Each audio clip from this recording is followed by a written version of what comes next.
Hi friends, మానికపూర్లో mutton చేసుకున్నా. మా తోటకోడలు వాళ్ళ ఇంట్లో పచ్చిమిర్చి, ఉల్లిగడ్డలు, దానికి సరిపోను మసాలాలు, ఇది సాజీర, ఇది లవంగాలు, ఇది యాలకులు, ఇది దాల్చిన చెక్క. మటన్ అక్కడ పెట్టిన నేను వండే విధానం చెప్తా. ఇంకా మా బిడ్డ కూడా నేర్పు పెద్దమ్మ అంటుంది. మా తోటికోడలు కూడా చూస్తుంది. వీళ్ళు నాకన్నా బాగా చేస్తారు కానీ నా ఎవరి టేస్ట్ వాళ్ళకే కదా. ఓకే,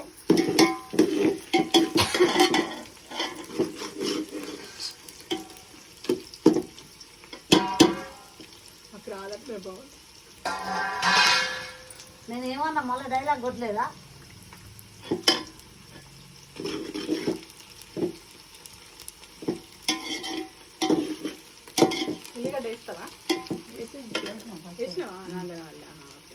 అది ముందుగా చేయలేదని